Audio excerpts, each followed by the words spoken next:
बढ़ते आगे रुक कर लेंगे बड़ी खबर का, जहां लोकसभा चुनाव के दूसरे चरण का मुकाबला भी जारी है। दूसरे चरण में कई दिग्गज नेता चुनावी मैदान में हैं। केंद्र सरकार के 6 मंत्री भी चुनावी मैदान में नजर आ रहे हैं। उत्तर प्रदेश की बात करें तो उत्तर प्रदेश में अभी तक 11.67% मतदान हो चुका है।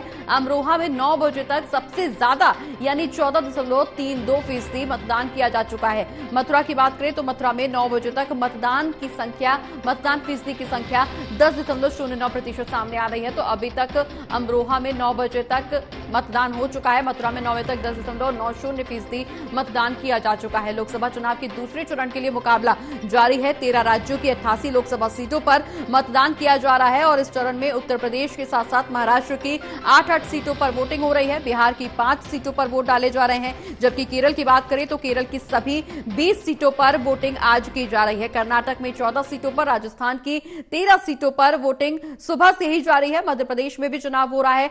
मध्य प्रदेश की 6 सीटों पर आज दूसरे चरण में वोट जारी है। असम की 5, पश्चिम बंगाल और छत्तीसगढ़ की 3 सीटों पर सुबह से ही वोटिंग देखने को मिल रही है, जबकि मणिपुर, त्रिपुरा और केंद्र शासित प्रदेश जम्मू कश्मीर की एक सीट के लिए दूसरे फेज में मतदान जारी है। दूसरे चरण का चुनावी रण वहीं देखिए किस तरह से मतदान करने पहुंचे हैं लोग और इस दौरान काफी उत्साहित नजर आ रहे हैं।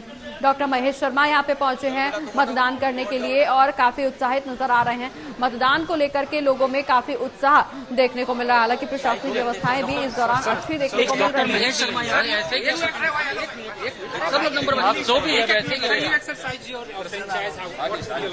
So I think I am feeling privileged and pride also that I have voted for my Prime Minister Narendra Modi, and people of this nation has make up their mind that they will be re-electing Prime Minister Narendra Modi at the 3rd time.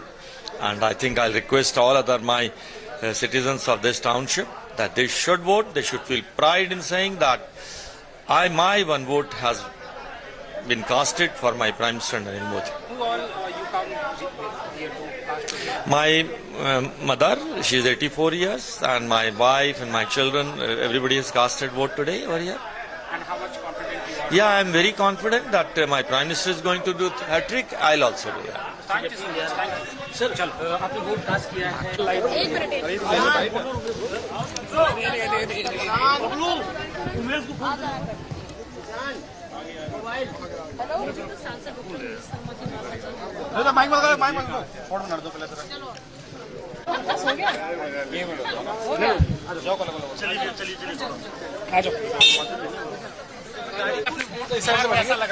बहुत अच्छा लग रहा है।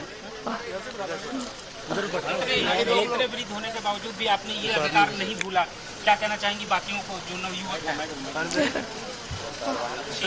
ठीक है, thank you. आ जाओ। तो लोकसभा चुनाव के दूसरे चरण का मुकाबला लगातार जारी है। वोटिंग पर्सेंट की अगर बात करें तो सुबह 9 बजे तक लगभग असम में 9.15% मतदान हो चुका है। बिहार की बात करें तो 9.65% मतदान किया जा चुका है, जबकि छत्तीसगढ़ में भी चुनावी मुकाबला देखने को मिल रहा है। छत्तीसगढ़ में सुबह 9 बजे तक 15.42% मतदान किया जा चुका है। जम्मू कश्मीर में अगर मतदान फीसदी की बात करें तो 10.39% मतदान जम्मू कश्मीर में किया जा चुका है। कर्नाटक में 9.21% मतदान हो चुका है। केरल में 11.90% मतदान हो चुका है। और हमारे साथ इस दौरान चर्चा करने के लिए उत्तर प्रदेश से आकाश शेखर शर्मा फोन लाइन पर जुड़ गए हैं। आकाश, यूपी की सीटों पर सुबह से ही वोटिंग देखने को मिल रही है। अगर हम बात यूपी की हॉट सीट की करें तो यहां पर मथुरा काफी माना जा रहा है। यहां पर चुनावी मुकाबला काफी अहम देखने को मिल रहा है। मेरठ में चुनावी मुकाबला है। मेरठ में अगर हम बात करें तो अरुण गोविल को उम्मीदवारी दी गई है। अरुण गोविल के नाम पर उनको हमेशा उनकी छवि राम की जैसे निकल करके सामने आई है, पर्दे पे राम है, तो ऐसे में पॉपुलैरिटी भी बढ़ती जा रही है। मथुरा में अगर अभी तक मतदान की बात करें तो काफी संख्या में मतदान हो चुका है। वोटिंग लगातार जारी है, लेकिन अगर हम यहां पर बात मेरठ की सीट की कर रहे हैं तो मेरठ में अरुण गोविल की वजह से चर्चा में ये सीट बनी हुई है, हॉट सीट मानी जा रही है। प्रगति अगर बात करें तो अमरोहा, मेरठ, बागपत, गाजियाबाद, गौतम बुद्ध नगर, बुलंदशहर, अलीगढ़ और मथुरा, ये वो तमाम सीटें हैं जहां पर आज उत्तर प्रदेश में लोकसभा का चुनाव हो रहा है। मथुरा से हेमा मालिनी जो फिल्म स्टार हैं, वो पिछली बार सांसद रही, इस बार भी वहां पे बीजेपी ने उनके ऊपर ही किस्मत आजमाई है। और कहीं ना कहीं गाजियाबाद की जो है पूरी तरीके से एक हॉट सीट में मानी जाती है। नोएडा, गौतम बुद्ध नगर, यहाँ पे भी जो है अच्छा लड़ाई सामने देखने को मिल रही है। मेरठ की अगर बात करें तो खुद जो राम की छवि में अरुण गोविल हमेशा देखे जाते हैं, उनको खड़ा किया गया है और एक अच्छे प्रतिशत से उम्मीद जो राम मंदिर को लेकर के जो लगातार बीजेपी ने कैंपेन चलाया, राम मंदिर का जो निर्माण किया, उसके बाद राम मूर्ति की जो स्थापना हुई है, उन सारी चीजों से जोड़ करके जो है अरुण गोविल को मेरठ से टिकट दिया गया और एक अच्छी जीत के अंतर से जो है कहीं ना कहीं देखने को मिलेगा जो भी जीत होगी अरुण गोविल की, खासतौर पे मेरठ से। और अगर बात करते हैं हम बुलंदशहर की, तो बुलंदशहर में भी एक अच्छा प्रतिशत दिखाई देगा। अमरोहा में 9 बजे तक जो है 14.32% मतदान हो चुका है, मतलब एक अच्छा वोट प्रतिशत है। और इस बार जो 8 सीटों में अगर देखें तो 9 बजे तक का जो प्रतिशत है वो हर जगह सीट में एक अच्छा प्रतिशत दिखाई दे रहा है, जो देर शाम तक बढ़ करके एक अच्छे प्रतिशत में बदलता हुआ दिखाई देगा। जी बिल्कुल आकाश, अगर अब मेरठ और मथुरा के अलावा बात अलीगढ़ की करें तो अलीगढ़, बुलंदशहर, गाजियाबाद, गौतम बुद्ध नगर, अमरोहा में भी, बागपत में भी चुनाव चल रहा है। और ऐसे में अगर हम अलीगढ़ की बात कर ले तो बीजेपी से सतीश कुमार गौतम को चुनावी मैदान में उतारा गया है, जबकि सामने से सपा की तरफ से चौधरी विजेंद्र सिंह और बीएसपी की तरफ से हितेंद्र कुमार बंटी चुनावी मैदान में है। कितना रोचक मुकाबला अलीगढ़ में देखने को मिल सकता है, क्योंकि हाल ही में प्रधानमंत्री नरेंद्र मोदी भी पहुंचे थे अलीगढ़ में, चुनावी जनसभा को संबोधित किया था, विपक्ष पर हमलावर होते हुए नजर आए थे। अलीगढ़ की क्या कुछ मौजूदा स्थिति? देखिए, अलीगढ़ की अगर बात करें तो एनडीए वर्सेस जो है वो तमाम पार्टी इंडिया गठबंधन है। और इसमें यहाँ पर सबसे अहम चीज ये है कि एक मुस्लिम बहुल क्षेत्र अलीगढ़ माना जाता है। और ऐसे में बीजेपी के जो कैंडिडेट हैं यहाँ पर जो लड़ रहे हैं, उसमें बीजेपी को कितना साथ मिलता है ये अपने आप में देखने वाली बात होती है। क्योंकि अलीगढ़ का जो 9 बजे तक के अगर प्रतिशत की बात करेंगे तो 12.20% है, जो कि 2 घंटे में एक अच्छा प्रतिशत माना जाता है। और कहीं ना कहीं ये देर शाम तक और बढ़ेगा, और जितना ज्यादा प्रतिशत होगा उतना बीजेपी को लाभ होगा। और अगर प्रतिशत कम होता है तो उसमें कहीं ना कहीं एनडीए के प्रत्याशियों के लिए दिक्कत होती है, जो साफ तौर पर देखने को मिलती है। क्योंकि एनडीए वर्सेस इंडिया गठबंधन, मतलब बाकी तमाम पार्टी, बीजेपी वर्सेस सारी तमाम पार्टियों की बात करें तो ऐसे में ये बिल्कुल कह सकते हैं प्रगति की जो उत्तर प्रदेश की जो खासतौर पर पहले की 8 सीटें थी, जो प्रतिशत कम रहा, उन 8 सीटों से जो आज 8 सीटों में जो खासतौर पे जो वोटिंग हो रही, मतदान हो रहा है, इसमें कहीं ना कहीं प्रतिशत अगर बढ़ता है तो वो बीजेपी के लिए फायदेमंद होता है, एनडीए के लिए फायदेमंद होता है। यही प्रतिशत बढ़ता इस बार दिखना चाहिए, जो फायदेमंद होता है खासतौर पे एनडीए के लिए। जी बिल्कुल आकाश, बने रहिए, हम फिर लौटेंगे आपके पास हमारे बीच। इसीलिए इस बीच चर्चा करने के लिए हमारे साथ एसोसिएट एडिटर प्रदीप कुमार जी भी फोन लाइन पर जुड़ गए। प्रदीप जी,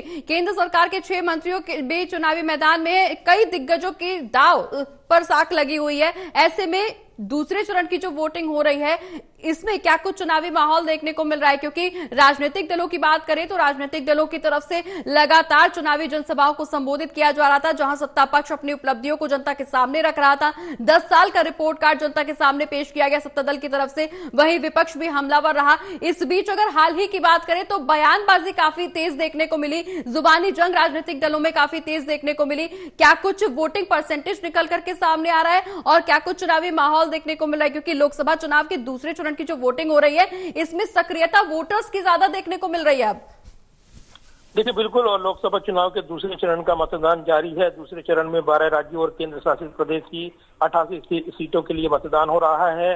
इसके साथ ही मणिपुर की बाहरी मणिपुर लोकसभा सीट पर भी 13 विधानसभा क्षेत्रों में मतदान हो रहा है। तो काफी महत्वपूर्ण क्षेत्र है ये, जहां चुनावी मुकाबला इस वक्त देखने को मिल रहा है। इस चरण में कई नेताओं की, दिग्गज नेताओं की प्रतिष्ठा दांव पर है। केंद्र के 6 मंत्री भी इस चुनावी चरण में चुनाव मैदान में हैं, जो किस्मत आजमा रही हैं। इसमें गजेंद्र सिंह शेखावत, राजीव चंद्रशेखर, वी मुरलीधरन जैसे नेता के नाम शामिल हैं। इसके अलावा अगर देखें तो ये मुकाबला जिस तरीके से हमने पहले चरण का देखा है, मतदान प्रतिशत कम रहा, इसके बाद इसको लेकर यहाँ पर जो कयास लगाए जा रही हैं बीजेपी के खिलाफ, यहाँ पर ये मतदान प्रतिशत कम हुआ है, ये दावे किए गए विपक्ष की ओर से।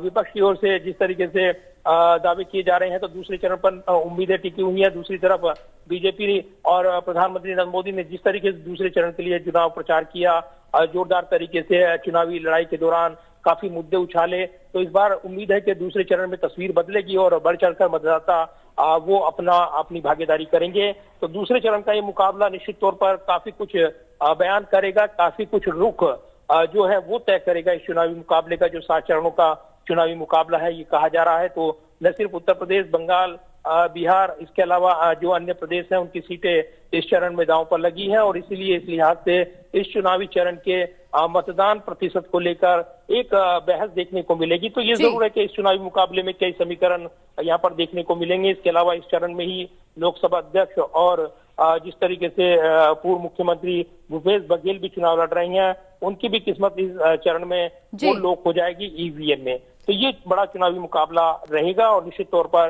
कई समीकरण बनाता नजर आएगा। चलिए, बहुत बहुत शुक्रिया प्रदीप जी, ये तमाम जानकारी हमारे दर्शकों तक पहुंचाने के लिए। उत्तर प्रदेश से हमारे साथ आकाश शेखर शर्मा बने हुए थे। आकाश, आपका भी बहुत बहुत शुक्रिया ये तमाम जानकारी दर्शकों तक पहुंचाने के लिए। नजर बनाए रखिए, हम फिर लौटेंगे आपके पास।